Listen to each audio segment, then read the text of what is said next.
La qualité des soins infirmiers offerts aux personnes âgées en CHSLD est le fruit d'un travail d'équipe où les rôles de chacun comptent ceux des autres. D'abord, ce qui distingue l'infirmière de l'infirmière auxiliaire est qu'elle apporte à l'équipe, de par son expertise, une évaluation, une surveillance et un suivi clinique, et elle a aussi le devoir d'exercer son leadership infirmier auprès de l'équipe de soins. Voilà pourquoi le leadership infirmier en CHSLD est une compétence à exploiter. En ce qui a trait à l'ordre de la présentation, 7 éléments seront abordés. D'abord, il y aura une définition du leadership infirmier. Il sera question ensuite des critères déterminant un bon leader, des rôles d'un leader, des avantages d'exercer un leadership infirmier, du lien entre le PTI et le leadership, ainsi qu'un outil qui se nomme S-Bar. Merci de prendre de votre temps pour suivre la formation en leadership infirmier. Sachez que le rehaussement des connaissances en leadership permet d'augmenter la qualité des soins offerts aux personnes âgées.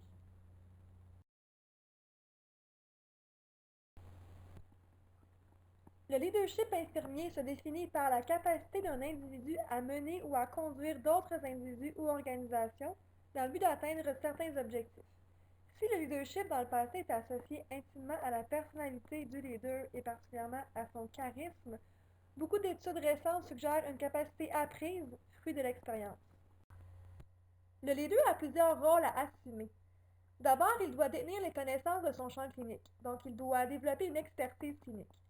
Il doit aussi se connaître, donc connaître ses forces pour les exploiter et connaître ses lacunes pour pallier à celles-ci. Il doit aussi communiquer de façon claire et efficace, car en fait la qualité des échanges est indispensable à un travail d'équipe efficace. Il doit se mobiliser, donc il doit être proactif dans son environnement. Il doit aussi décrire les buts à atteindre, donc les objectifs visés. Il doit aussi agir, initier l'action, prendre des décisions et s'engager dans des activités professionnelles. Bref, il doit mettre les éléments en place pour favoriser le changement et innover. Plusieurs critères déterminent un bon leader. D'abord, il y a le respect. Le respect envers les autres, le respect envers ses supérieurs et aussi le respect envers soi-même. Un autre critère est le modèle de référence. C'est-à-dire qu'un bon leader est un bon modèle de référence pour son équipe, car en fait, il est une personne ressource sur laquelle on peut s'appuyer. La communication, l'écoute et la réceptivité sont des qualités optimales aussi pour un bon leader, car elles permettent une bonne collaboration entre les membres de l'équipe.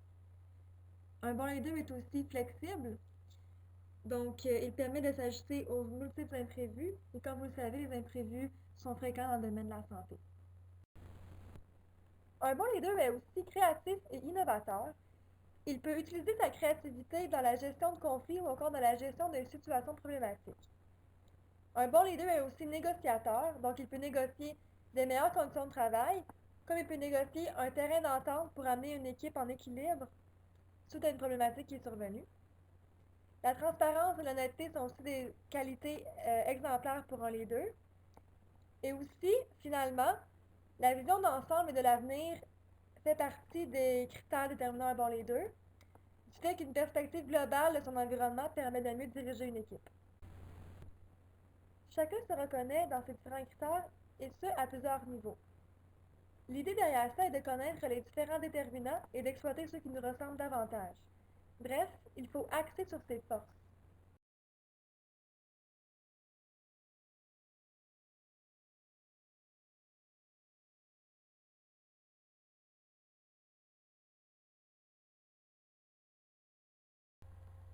L'Ordre des infirmiers et des infirmières du Québec s'est positionné sur le leadership infirmier lors d'un congrès en 2009 en affirmant que le PTI est la clé maîtresse d'un leadership clinique renouvelé.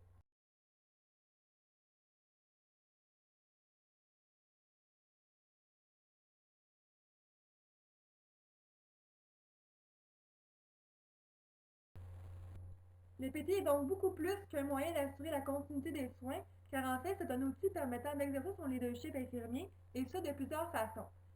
D'abord, il permet de donner aux soins une direction, de par les interventions que l'infirmière y consigne. Il permet aussi de prioriser les suivis cliniques.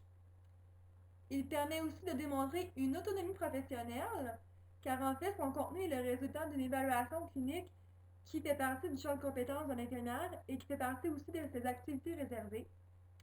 Et il démontre aussi un engagement professionnel, car pour l'infirmière, le PTI est une façon de s'investir pour favoriser des soins et un suivi optimal.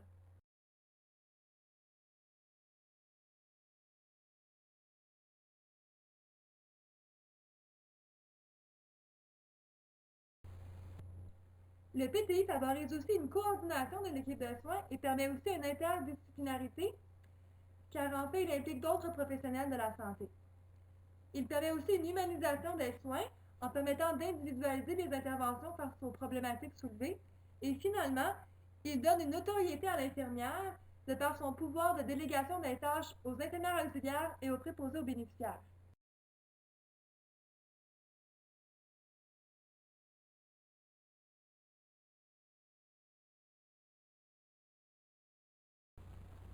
Il y a plusieurs avantages à exercer son leadership infirmier en CHSLD. D'abord, le leadership permet une meilleure satisfaction et un meilleur engagement des soignants envers l'organisation, de par une augmentation du sentiment d'appartenance au milieu. Il permet aussi l'augmentation de la motivation et des relations interprofessionnelles, entraînant ainsi une meilleure collaboration permettant d'optimiser le travail d'équipe. Il permet aussi une meilleure qualité de la pratique infirmière et des services envers les patients, de par une coordination des soins exemplaires. Le leadership infirmier a aussi comme avantage l'établissement de rapports et de liens de confiance, la création d'un milieu de travail habilitant et aussi la création d'une culture appuyant le développement des connaissances et de leur intégration. Somme toute, il permet un environnement stimulant où les pratiques basées sur les données probantes offrent ainsi des soins optimaux aux personnes âgées. Le S-bar est un outil de communication essentiel dans l'exercice du leadership infirmier. Il est en fait un moyen de communication standardisé pour l'infirmière afin de l'outiller dans sa transmission d'informations à un médecin à propos d'un patient.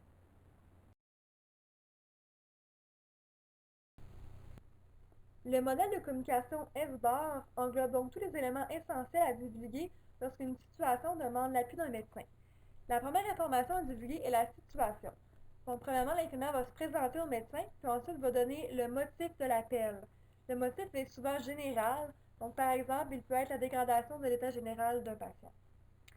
Ensuite, l'infirmière va nommer le background, donc va se référer à toutes les informations spécifiques à la situation, dont la date d'admission, l'âge, le diagnostic et la comorbidité.